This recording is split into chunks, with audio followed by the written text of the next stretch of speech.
اعوذ باللہ من الشیطان الرجیم، بسم اللہ الرحمن الرحیم۔ السلام علیکم پیارے بہن بھائیوں، اللہ پاک سے دعا ہے آپ کو صحت، امن اور خوشی والی زندگی عطا فرمائے، آمین یا رب العالمین، اور آپ کی رزق میں برکت اور کشادگی عطا فرمائے، آمین۔ رسول اللہ صلی اللہ علیہ وآلہ وسلم نے ارشاد پاک فرمایا کہ جو شخص روزانہ صبح اور شام کو 4 مرتبہ یہ دعا پڑھ لے تو اللہ تعالیٰ اس کو جہنم سے آزاد کر دیں گے۔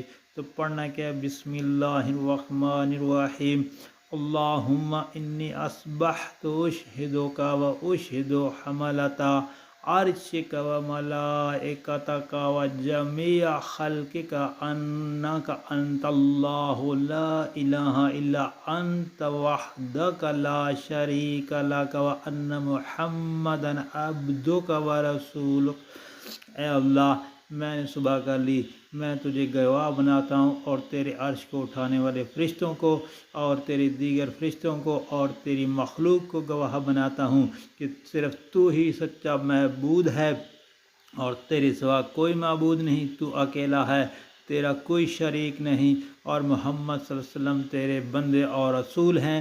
دوستو، شام کے وقت اصبح تو کی جائے، امسی تو کہنا ہے۔